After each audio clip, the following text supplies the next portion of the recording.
So,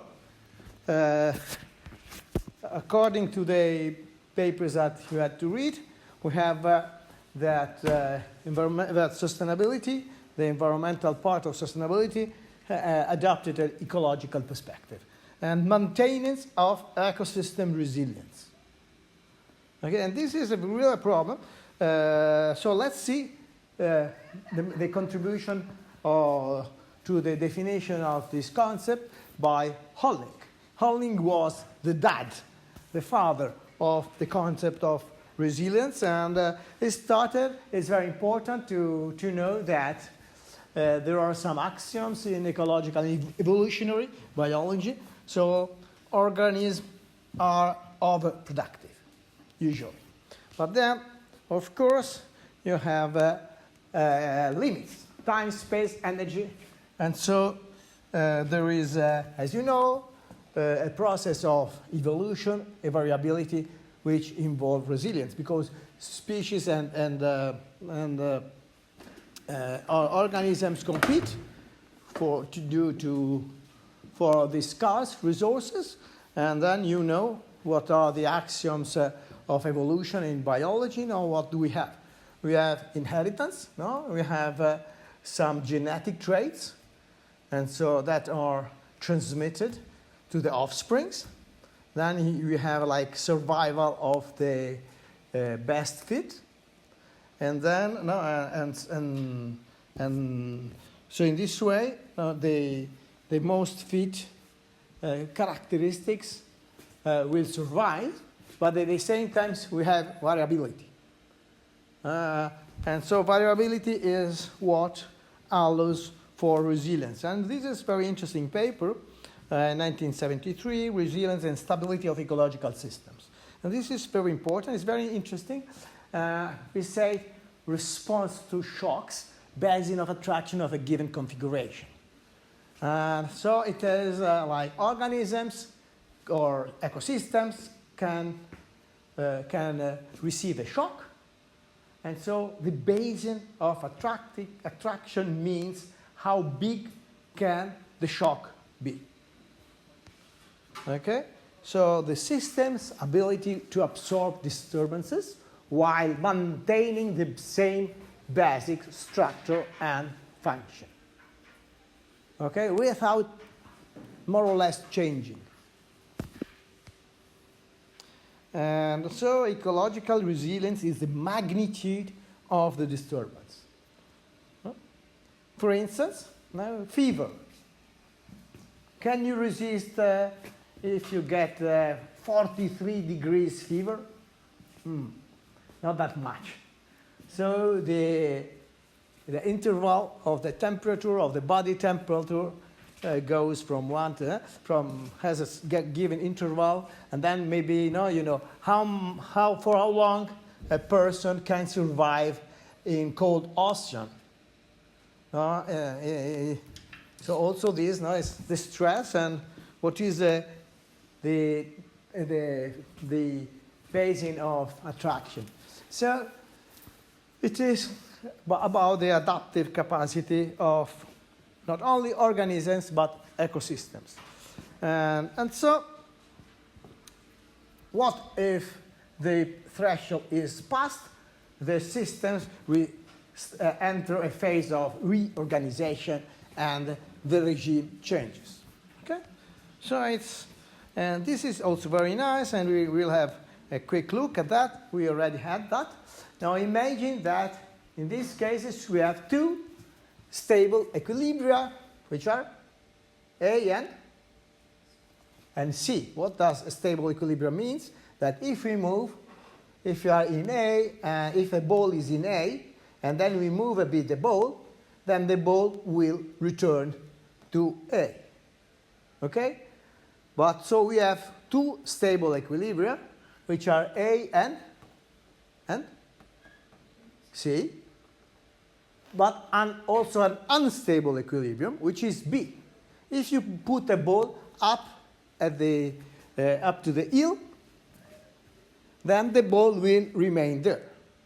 But if there is some wind, if there is a small disturbance, the ball will fall either to A or to C.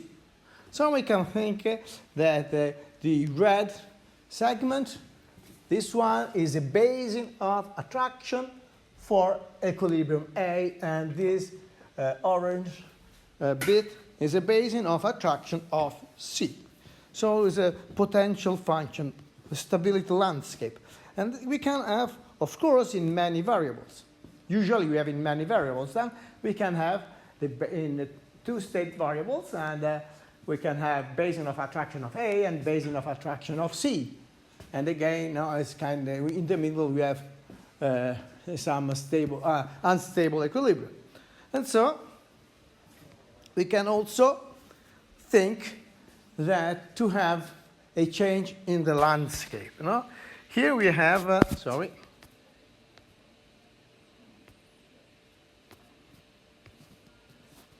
what if the landscape changes? No, in this first picture is a kind of landscape, then something occurs, and the landscape changes, and then the landscape changes again, and the landscape changes again. And we move from two stable equilibria to a single equilibrium. Is it clear, this picture? And we can, but in this case, we have a change in the parameter. So if you have an equation like y equal ax, x is a variable that moves. No, sorry, x is a variable, no? And a is a parameter. And why a is a parameter? Because we think that this is rather fixed. But better, we can think of the parameter as something that moves slower than x. So we have that x can move fast and a move slowly. Okay, it's fixed, but what if we change a? And so we can imagine that there is a function which is function of x, and mu is a state variable, is a parameter, and if we change mu, the landscape changes. Okay, it will change the landscape, and so we can have this. And what does this mean? Suppose that we have, if mu has these values, then we have this picture. And in this case, we have two stable equilibria, which is, you can see here, here is x. And here is x. So we take this value and we put this value here. Okay, what is this value of x? Is bigger. And then we can, this amount is this amount. So we can have this picture to understand what happens to the possible equilibria when parameter mi changes. Is it clear? So in this case, we have two equilibria, an unstable equilibria, for which the x has this value, which is this one. Okay, it's a bit difficult to read, but it's important that you learn how to read this picture. And again, what about this? Now, in this case, again, we have two equilibria, A and B. Okay, which is A? This one, no? And which is B? This one. Because x is bigger in B. Is it clear? And then what happens if mi goes to this point? If mi go to this point, and in this case, this equilibrium becomes unstable. This one. And so in this case, we have kind of, it's stable from one side and unstable from the other side, depends, and this is why the color is a bit white and a bit black, because white is unstable and black is stable. And then for sure, here we have only one stable equilibrium, which is this one, to which x, this big X is associated, say 20, and then here we have 20. Is it clear? So, and then we have only one equilibrium, which is this one. Of course, we can, if becomes lower than this point, we will have only one equilibrium. We will have the same situation, like here. We will have the same situation, something like that. This will be associated, for instance, to this parameter of μ. So what is important is that we have a state variable, which is x, our interest variable, but also parameters that can change. And so this is very interesting because you have two contrasting aspects of stability. On one side, we want to keep efficiency, and this is engineering resilience. Efficiency of function, and this is resistance to disturbances and speed of return to the equilibrium. Okay, it means that to what extent the system is able to resist. Imagine that you have the ball, and it's difficult to push the ball, to move the ball. And suppose that the system goes quickly. Once you move the ball, the system goes quickly to the equilibrium. So, and this is a concept in engineering, and so they focus on this kind of resilience, while ecological resilience is maintaining the function, is maintaining the existence. And so the magnitude of disturbances that can be absorbed. As we say, it's how big is the basin of attraction.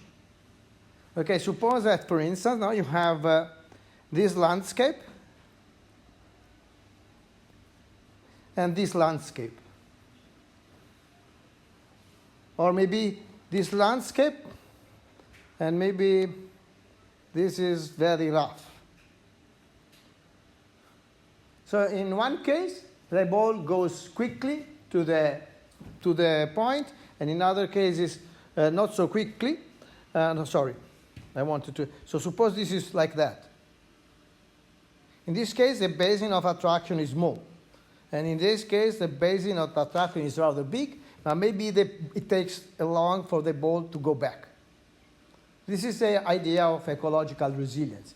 We are not interested in the speed of the adjustment. We are only interested to what extent can we pull or push the system before making it radically change. So, this is very nice picture, much better than my class. So we can have a look at that.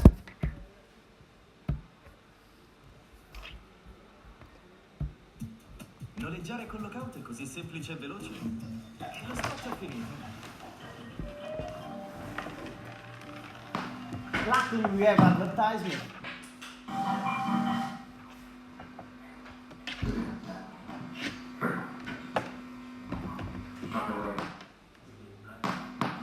Almost here. And I'm going to use a little Alan.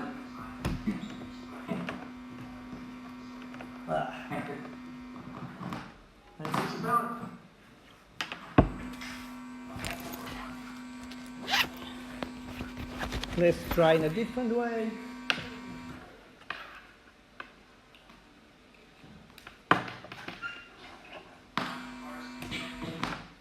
And if the body, if you put it up there, whatever it is, you change the system, it will tend to come back down to this equilibrium. You put it up there, it will tend to come down to that equilibrium point. But then on limits. And if you go over the limit, then, and the ball lands up there, then it goes down to something else. And it goes to a different kind of system. Well, coming back to Tim and his Strong's theory, he, from what I understand of his work, says that he gets people in who are in what he calls the death basin of attraction. This is Goliath basin of attraction. And he gets people in who are about there. So they're not there yet. They haven't reached the attractor, as it's called, of this basin of attraction. But they're on their way. And unless something is done quickly, they die. Yeah.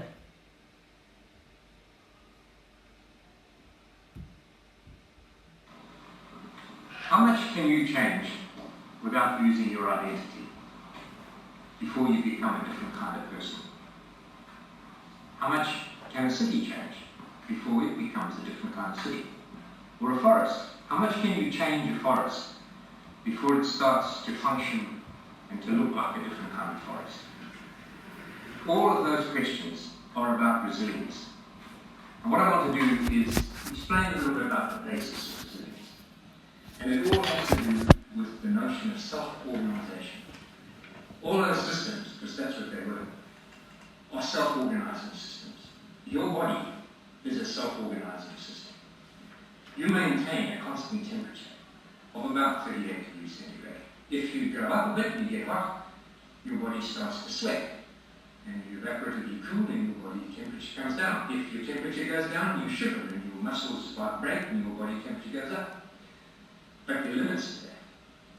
And there are limits to how much everything can change. And that's what resilience is all about. It's how do you maintain the self-organizing capacity or ability of a system. And let me explain it by, again, coming back to the body. And what I'm going to do is describe some work of a colleague of mine. He's a professor of trauma surgery in Washington University in Louisiana, Tim Buckman. And he gets people into his surgery who are just about dead. They've been shot and mangled in accidents, and he has some terrifying pictures of people with half their liver shot away, most of their blood gone, almost dead. And I'm going to use a little metaphor, an analogy that scientists use to explain resilience and self-organizing. And it's about a bowl or a cup in a bowl in a basin. And what it is it says that this is the system, and this is how much you can change. This is your body temperature, or this is how much a forest can change. And if the body, if you put it up there, whatever it is, you change the system, it will tend to come back down to this equilibrium point. If you put it up there, it will tend to come down to that equilibrium point. But there are limits. And if you go over the limit, then, and the ball lands up there, then it goes down to something else. And it goes to a different kind of system. Well, coming back to Tim and his trauma surgery, he, from what I understand of his work, says that he gets people in who are in what he calls the death basin of attraction. This is the live basin of attraction. And he gets people in who are about there. So they're not dead yet. They haven't reached the attractor, as it's called, of this basin of attraction. But they're on their way. And unless something is done quickly, they die. And so when they come into a trauma surgery, the body is stabilized. They hook them up to put blood in, to maintain the temperature, to keep the respiration up, to keep the blood pH constant, all sorts of things. The body is hooked up to a bunch of wires and stabilized. Okay, so we understood there is a guy who had a terrible car accident, so it is taken to the emergency room, then there is surgeries and so on. So, and they try to keep him alive. Okay, what are they doing? He will explain in a few seconds. The ball is there, and the ball is going down to death very quickly. So what do the people working in the emergency room are doing in terms of this picture? They are changing the landscape. They are making a small hump to avoid the person to die. I think this is very interesting. He's a genius, this guy, and is how do we formalize what in emergency rooms happen? Oh, can we put the subtitles? Yes, unfortunately the subtitles are horrible because it's automatic, but we can put the subtitles. No, I will, because I tried these titles, and there are a bit, a bit, since it doesn't speak very clearly, Yeah. and To keep the respiration up, to keep the blood pH constant, all sorts of things.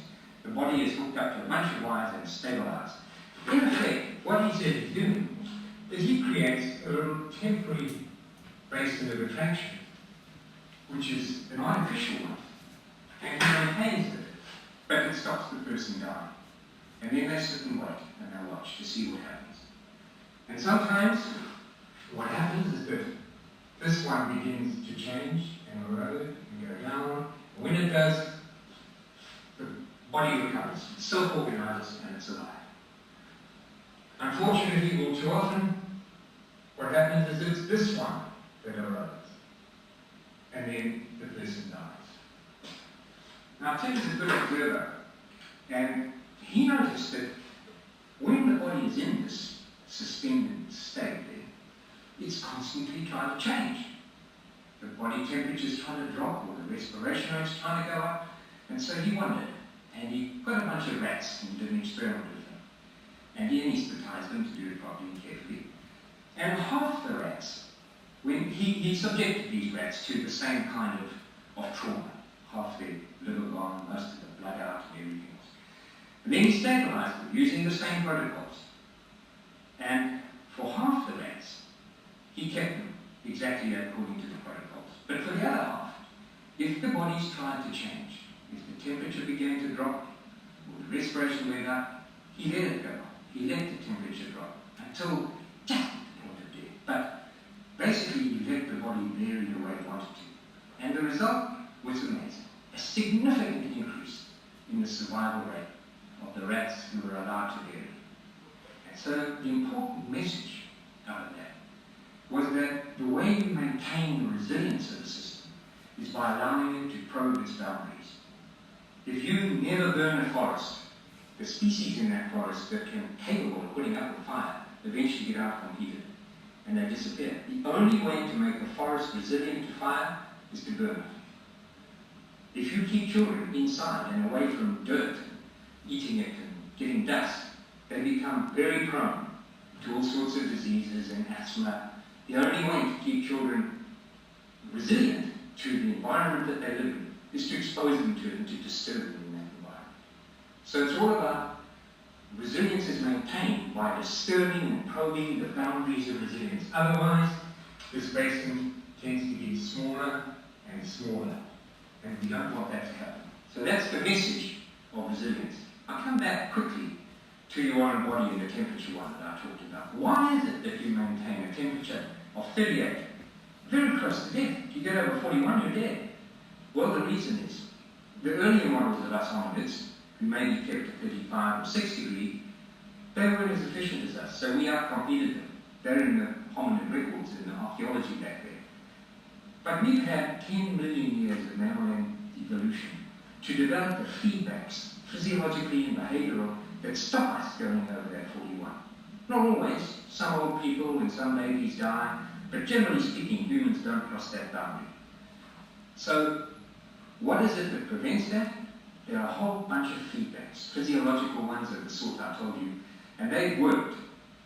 Now, the essence of resilience in ecosystems, in agricultural systems, is to understand the feedbacks that keep it self-organizing in the way that we want it to. okay. So I think this video was very interesting, and Semplice e veloce. it is also very interesting now the issue of exploring the boundaries, no, and what you told about the forest. If you want to keep the forest resilient, you have to burn it. You have to leave it burn. So now, and one reason is that you can read that while I open the curtain.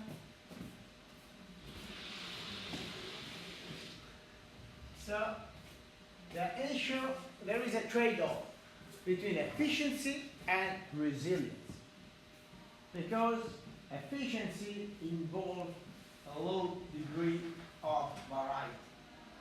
Because we need to, if there is a process which is very efficient, then we move all resources to one process to maximize the outcome given resources.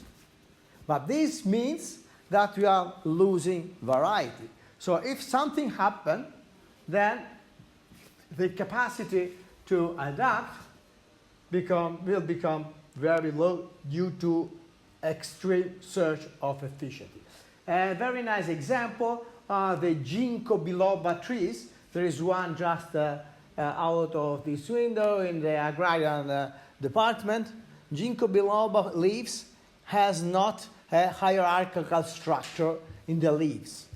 It is, if you look at that, and the reason is that the ginkgo biloba is not organized. It's less organized than normal trees. But also the palm have this. And they say that ginkgo biloba was a very ancient type of tree that, and many trees like ginkgo biloba existed and then they got extinct. But still we have a few trees which are not so organized as the trees that we are normally used to see. And so the issue now is if we want to maximize the productivity of yield, then we might have a problem. So as the professor told, we have to look at the interrelations, at the feedback loops. And I put on my webpage of the course a lot of videos about feedback loops, and then in the face of surprises and the unexpected. No? I have a lot of adapters in my bag. Now the USB, and why? Because in some instances the plug doesn't work, and so I have several. No? But of course, this is not the most efficient, no? Because I could buy just one, or even zero, and use the plug that is in my computer. But if something happens, I am ready to face the surprise, which is not a big surprise, but and so we need to have redundancy. And according to them, sustainable development is resilience, is redundancy, is kind of inefficiency. Is it clear why it is inefficiency? Because I have something which is not so useful there as a backup. Now, imagine when you do backups, a backup drive of your computer. I mean, maybe this is completely useless, no? Because you use a lot of money to buy a hard disk to make the backup, and then you waste time for doing the backup. And so, from efficiency viewpoint, it is not so efficient. But at the same time, it offers you a backup, no? And so, flexible, diverse, and redundant regulation. So we have to have many different feedback loops, not only one regulating process. Maybe you have to have many regulating processes which sometimes are redundant. You know? And continuous experimental probing of the changes in the external world. And this is also a very interesting picture that you can find. And this is the change potential and the connection among the elements of systems. And as you say, alpha and omega and R and K are the reproductive strategies of the species. I will not go very much in deep of this picture, but what is the idea? The idea is that we have an initial phases. So suppose the development of a forest. There is a forest which is growing. Now there was maybe a field, an agricultural field, then we abandon it. So it becomes more natural and more natural and more natural, And so in the beginning, there are few elements that are not very much connected between them. And these species that are in this area are species that try to maximize the number of offsprings. And this is so. And so, but at the same time, there are a lot of resources to exploit. And so you can also think in terms of economic development. Now you remember the Rostow 4 phases. So here is a kind of development of society. Then we have the takeoff, and then the society is increasingly connected. Then we arrive at the takeoff, and then we arrive in a mature society. In a mature society, we have a high level of connectedness. So now the tariffs crisis shows that. Now we are so much connected.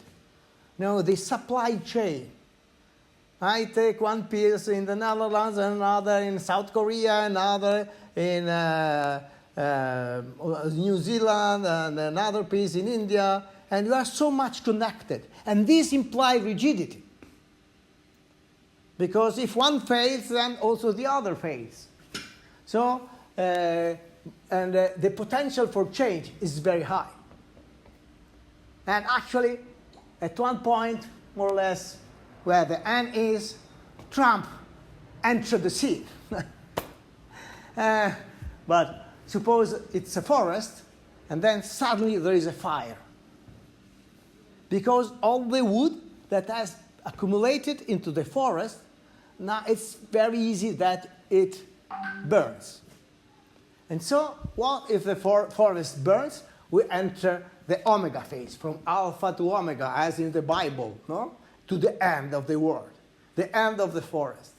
And then we have a huge amount of release and the potential for change, and we lose connectedness. And then we move to a phase of reorganization. Suppose a body, a person who dies, and then all the materials in his body, all the molecules, reorganized, and maybe they are eaten by a worm, and which is eaten. I mean, this is a stupid example, of course, but it's clear that we have a phase of reorganization with high, and the change potential becomes high, and again, we might move to a phase of increase. And so it's just to say that this picture can be applied to many systems, not only to forests. You have, I will leave you in the slides. Now we have different rates of resilience. But the important is now is that to understand that rigidity and increases and resilience, and the more rigid we are, the less resilient we are. And all that we can interpret as change in the landscape. So we are changing the landscape. And so this is very important now to think about the two changes. The changes in the state variable in x and the change in the parameter. Now as the change is whether we are here and we are moving the ball from here to here, and then the ball goes back, and then we are moving here and then goes back. But so those are changes in the parameter, and at the same in the parameter in the state variable in the x. At the same time, we do changes in the landscape.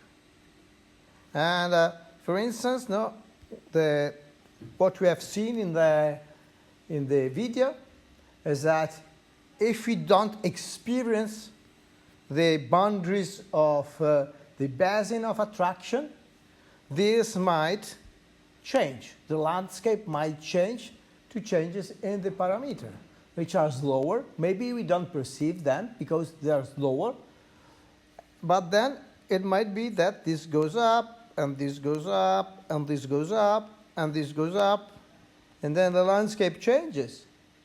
And then maybe the lake becomes eutrophicated. Or the system changes. we have a different. So, and this is, to what extent are we the same as before? Okay? And so we have always to remember the two, and also for climate change, in most cases, we are just changing the landscape. But once we change the landscape and we have two equilibria, this is the equilibrium that we like, and this is the equilibrium that we don't like. And if you are changing the landscape, then once the landscape is changed, and we have this unstable equilibrium here, then it is very difficult to change again the landscape. And maybe we can do like in emergency room, we make a small wall and see and wait if it works or not.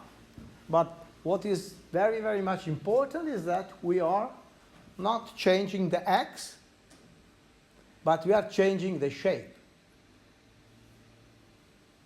Now, the x maybe is a temperature today or a year temperature, but this is changing the landscape, and this is changing the feedback loops. Because also the basin of attraction depends on how strong, say, we are. Now, if you are ready to adapt to changes, if you are ready to suffer the changes. And this is also nice, what the professor tells about kids, children. Now, our children today are too much protected in the global north. And we don't experience kind of extreme conditions, and we are not exposed to dust and so on. And so this might be very dangerous for the kids themselves. And so sustainability is capacity to create, test, and maintain what? Adaptive capability.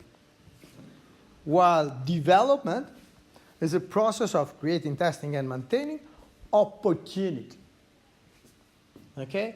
Adaptive capability, and the other one is opportunity. And for both of them, we need redundancy. So this was very important, and we already, so maybe if it's, but this is in the slide, and this is the conclusion of the paper by Harris.